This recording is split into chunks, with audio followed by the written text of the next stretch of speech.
All right. Thank you, everyone, for taking time to attend today's talk as part of the third annual Gene and Cell Engineering Virtual Summit. So my name is Ray Miller, and I've got the privilege of introducing this session's speaker and then moderating the Q&A talk following the speaker's talk. As a reminder, please feel free to type your questions into the chat box towards the bottom of the screen. So our speaker for today is Lauren Alfonse. So Lauren is currently a principal scientist at Arbor Biotechnologies, where she's leading a team that is discovering and developing new CRISPR nucleases. Obviously a topic really relevant to the entire symposium, to the entire summit. So this project is in collaboration with a prominent external partner.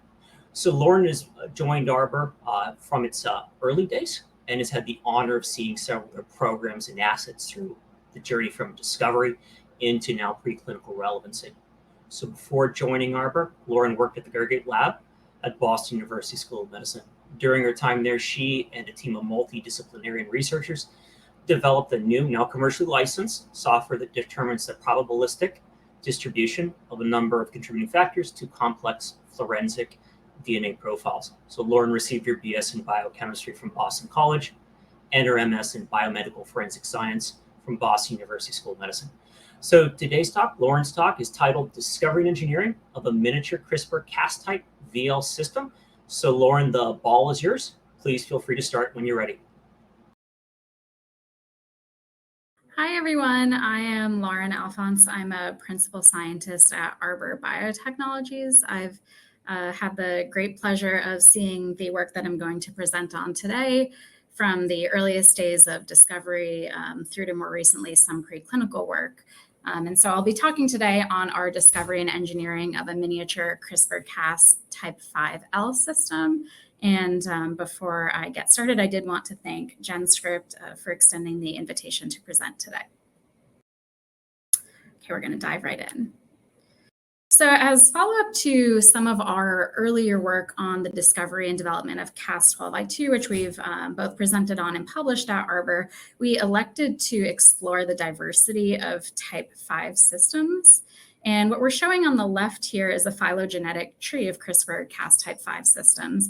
And we highlight the evolutionary distinct branch of type 5Ls in this yellow dot. And in the blue callout, we are showing our Arbor type 5L. So we identified a family of miniature CRISPR Cas type 5L systems by a metagenomic search. And we later looked at this family in depth with a preliminary bacterial screen. So from that family that was highlighted on the previous slide, we did zero in on a smaller enzyme. And we put this through a screen in bacteria by taking a plasmid which encoded a library of 8,900 different spacers that target either E. coli essential genes or a PACYC plasmid, which was co-electroporated into E. coli cells. In this case, they were specifically E. clone electrocompetent cells and grown under antibiotic selection in microfluidic droplets. So the way that this screen works is that active targets interfere with bacterial growth. And so as the plasmid is cleaved, we see essentially cell death or depletion of the targets that we're examining. So on the left, we're showing the distribution of those targets on the E. coli essential genes that were targeted. And it's a very small image, but basically the orange rectangles show depletion, and they're shaded from lighter as kind of more modest depletion of that target, and a darker shade of orange on that gradient is stronger depletion. So for this system, we did see robust activity in E. coli, and we also, through the DNA sequencing that was output, determined the PAM, which was shown at right. So we do see a TTR PAM for this particular system. Given these results, we then conducted RNA-seq on the bacterial cell lysate to determine the process form of the CRISPR array. So we're showing at the top the small RNA-seq reads aligned to the sequence of the CRISPR array. And so we determined that this system uses a 36 base process DR and roughly a 20 base spacer. There is a little bit of flexibility as to where you can call kind of the end of that sequence based on where the reads start to drop off. In addition, and although the data are not shown here, we did include a non-coding element in the plasmid construction where somewhere in that non-coding element may code for a tracer RNA. we determined that this system does not require a tracer RNA for nuclease activity by aligning the small RNA seq reads back to the non-coding element that was included in the plasmid. And again, it's not shown here, but we did not see really enrichment of reads anywhere throughout the plasmid. So again, we determined that the system does not require a tracer for activity. Next, we conducted a series of biochemical experiments intended to characterize different properties of the nuclease. And one of the main ones that we were interested in is determining the cut site. And so in vitro characterization revealed that the major cut sites occur external to the spacer. So up top, we are showing where the spacer is. So that's that green line. The non-target strand is on top with the PAM at left, and the target strand is on the bottom. So the shading of the red triangles, again, is lower cut frequency is a lighter red, and the more frequently detected cuts are in the darker shade of red. So I should say that we determined these cut sites by an in vitro assay, which entailed complexing purified effector protein with the CRISPR-RNA that we determined on the previous slide, and then incubating that complex with a plasmid that harbored an AAVS1 target sequence. And as I mentioned, this readout was determined by next generation sequencing of the cleavage products with the staggered cuts shown above. Given the results that we saw both in bacteria with robust activity and also with characterization of the cut site and additional biochemistry experiments that we're not showing here that sort of characterize the activity and function of our nuclease, we then put this nuclease through a screen in mammalian cells to determine if it has activity. So we're not showing it here, but we did observe low-level wild-type activity with this nuclease, which was actually fairly exciting. So we elected to then engineer the nuclease to increase that on-target activity. So the results of the engineering screen are shown at the left. And essentially what we did here was generate two libraries. So one was an arginine scanning mutagenesis library, and then the other was a glycine scanning mutagenesis library. And we screened those full libraries initially by a bacterial depletion assay. So it's very similar to what I described at the outset that actually initially resulted in the discovery of this nuclease. But for this application, we sort of tweaked the assay a bit to engineer the activity of the nuclease instead. So once we put the full libraries through the bacterial screen and we identified those residues that seemed to increase depletion activity in bacteria, we then validated those hits in mammalian cells. So that's actually what we're showing in the plot at left. We're showing indels relative to wild type. So it's just a way to normalize that signal for BioRep1 and BioRep2. And then the glycine point mutants are shown in the darker grayish black circles, and the arginine are in green. So again, up left is sort of the mammalian validation data, and the red box is highlighting those point mutants that really seem to yield the most significant increase in activity. So we were seeing levels basically of up to 2 to 4x activity relative to wild type with just a handful of point mutants, which we then proceeded to screen in combination. So we're skipping sort of the data that showed all the different combinatorial mutants that we tested, but ultimately the top arginine and glycine mutants were screened in combination and produced a combinatorial variant that we decided did show very exciting activity in mammalian cells and that we elected to develop further. So the plot at left is showing the mammalian activity of that combinatorial variant in blue across 12 targets tested in mammalian cells. So the y-axis is showing the percent indels, and we did include an SP-Cas9 control for each target. In this case, the spacers did overlap, so it was a fairly direct comparison of the activity of SP-Cas9 to our small type 5 combinatorial variant. We were very excited to see that the activity of the combinatorial variant outperforms SP-Cas9 when you average the activity across all 12 targets tested. given these results, so far, everything had been done by transient transfection to HEC293Ts. We next wanted to explore the translatability of our nuclease for various therapeutic applications. So we proceeded to purify the protein and develop RNP of it. And again, just emphasizing here that this is now work done on the combinatorial variant that we obtained through our engineering pipeline. And so here we tested 3 different doses of our RNP complex. So dark green is 11.5 micromolar.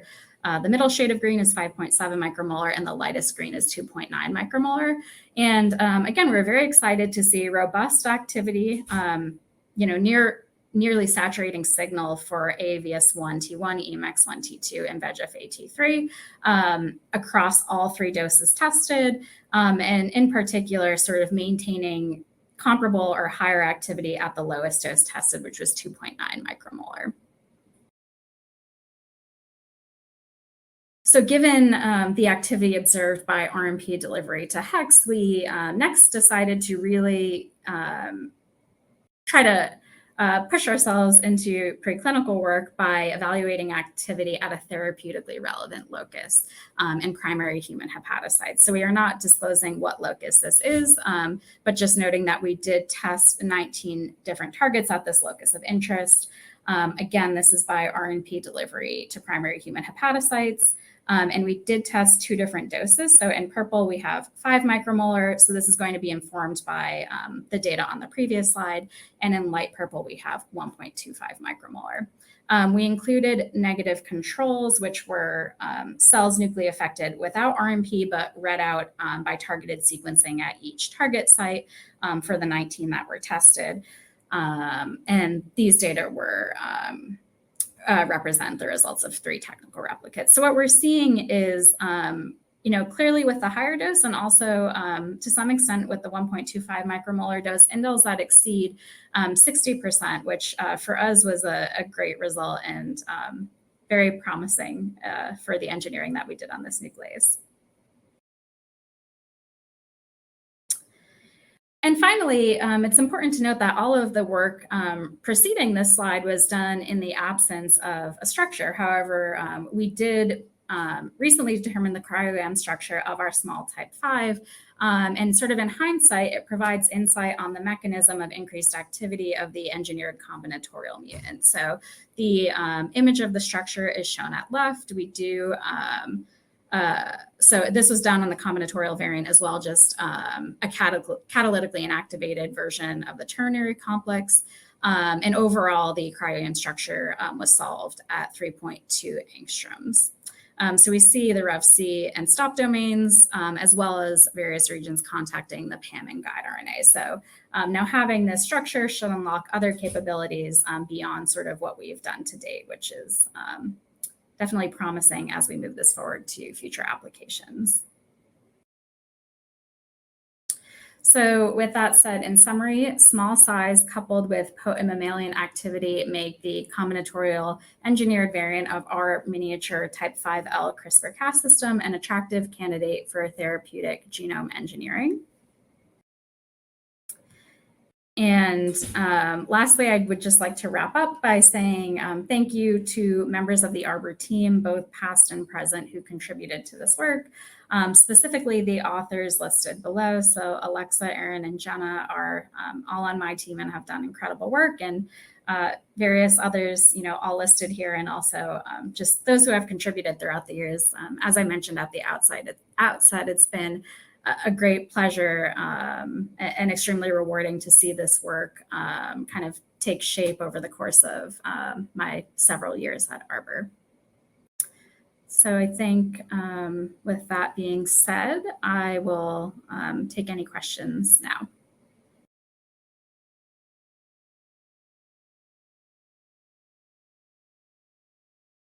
All right, Lauren, really, really excellent talk. Thank you so much for giving that. Really exciting work that you and your team are doing.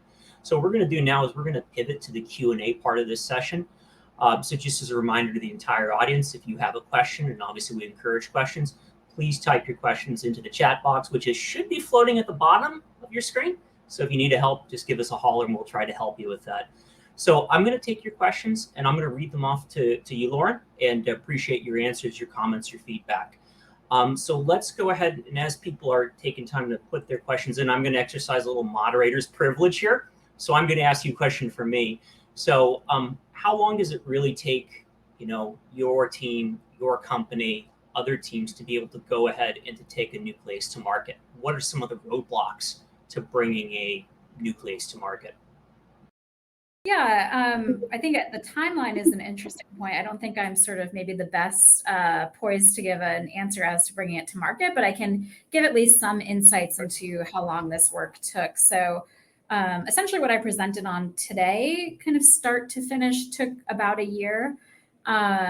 In terms of how that fits into Arbor as a whole, I think it's actually interesting because being here from the start, we were founded as a company focused very broadly on biodiscovery. So the first 2 years of Arbor, we really focused on making very rapid discoveries. And then after those 2 years, it was sort of let's kind of actually develop, our clinical strategy. And so there was a little bit of a delay for this enzyme between the time at which the discovery was made and identified as an active nuclease, and then kind of when we actually picked up the enzyme, with a concerted effort to develop it, which, like I said, took about the past year. Nice. So we've got some questions coming in from the audience now, so switch to the audience's questions. So let's see. First question. Have you considered other ways to improve the activity of your nuclease besides scanning mutagenesis? Another great question there. So what I kind of touch on at the very end is solving the structure. So now that we have that cryo-EM structure of our protein, that's really unlocking the next generation of engineering for us. So sort of the scanning mutagenesis approach was a very rapid way of getting us to an engineered variant, like I said, kind of hitting the 1-year timeline that we were pursuing last year. But now that we do have the structure, there are kind of additional avenues that we're going down. Nice. So another question here. Wonderful presentation. How do these nucleases compare to Cas12a and Cas9? So I think sort of to orient us to Cas9 is probably the best focus. So Cas9 is a type 2. Ours is a type 5. There are 8 differences there. I think kind of thinking wise, it's much smaller than Cas9 from a protein size. The guide is quite a bit smaller as well, especially given that the guide for our enzyme doesn't require a tracer. The PAM is very different. So Cas9, out of the box has an NGG PAM. Ours is TTR. There's kind of differences in terms of cut pattern where our nuclease cuts outside of the spacer and generates staggered cuts in terms of indel pattern relative to Cas9. Cas9, you tend to see like +1 insertion. Our type 5, you tend to see larger deletions. So there are kind of quite a few, differences between those two. Sounds good. I guess one last one that the data is actually quite interesting, but did not go into this talk. So ours also does self-process its own pre-CRNA, which is different than Cas9. And then also different than other type 5s that I'm aware of. This one processes in the spacer rather than in the DR. Got it. So I think a follow-up question from a different person in the audience is, are there clear advantages for your nucleus compared to Cas9? I think, again, sort of the philosophy of our company as a whole is sort of expanding our toolbox so that depending on, as we focus more on preclinical, as we've kind of grown as a company, having different indications that we want to go after, selecting from our toolbox what is the appropriate nuclease. So for example, if a given indication isn't accessible by an NGG PAM, you wouldn't want to use Cas9. You would want to use, something that does not have an NGG PAM. So I think there are definitely advantages there where sometimes Cas9 is an obvious choice and works really well for certain applications, and there are a lot of them. But I think sort of our approach of going after other nucleases that are smaller, theoretically easier to deliver. In this case, our nuclease, which has a smaller effector and also a smaller guide and self-processes, kind of enables all-in-one AAV delivery, which would be difficult to achieve with some of the other larger nucleases that also have larger guides. So another question from the audience. How does one license a nuclease that Arbor has developed? Do you charge licensing fees to researchers? More of a business question. Okay. Yeah, a little bit. Again, I'm not on the business development team, so we engage in external collaborations. I think there's some interest as a company also in partnering with academic institutions. So in terms of like the price model, though, I'm really not authorized to comment on that. So I think if there's interest, happy to connect, whoever asked the question to somebody on our business development team. And so you'd recommend that essentially anyone that's interested should contact your business development team and they would kind of lead them through the process, I'm guessing? Correct. Yeah. And see if there's kind of a mutual opportunity there that would make sense. Nice. Let's see here. Another question is, what's the specificity of this nucleus? So that also is sort of late breaking data that I think kind of the philosophy that we've gone after for this nuclease, or the model that we've used in screening at least, is take a broad pass at guides at the therapeutic locus of interest, focus on on-target activity, and then sort of follow up with a deeper, guide-seek, ramp-seek analysis for your lead guides there. So we didn't disclose it here, but in terms of just a broad answer that I can give, it is similar to what we saw with Cas12i2, which is another sort of Arbor nuclease that's a little bit more developed in our pipeline. And we have a publication on that kind of goes over the specificity in more depth. Although hoping that, in the coming months, I'll be able to also kind of disclose that with more specificity on 7763. Nice. Do you plan disclosing that at a future conference that folks can stay attuned to, or publication? I hope so. Good deal. All right. Another question. You're testing the protein form of your nucleases. Do you test the mRNA form?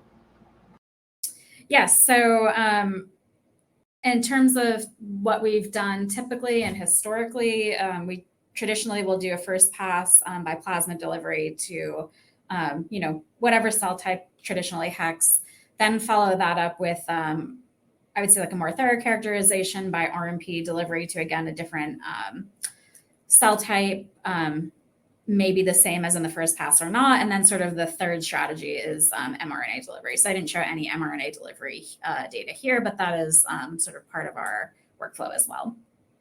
Nice. I guess I'll ask my follow-up question to the audience members' question here. Do you deliver mRNA through lipofectamine, or do you use electroporation like you're already doing for RNPs, or? Yeah, kind of a couple of different methods. It depends on the application. So. Let's see here. I don't think we have any more questions from the audience here. So I think unless there's any further questions, Lauren, really want to thank you for your time. Excellent talk, and thank you for staying and answering questions from the entire audience. It's really greatly appreciated. I also want to thank the entire audience for taking time out of your schedule to attend this session, and then also to attend the broader Gene and Cell Engineering Summit. So we'll go ahead and we'll close the session. Thank you all so much, and have a great day, and goodbye. Thank you. Thank you.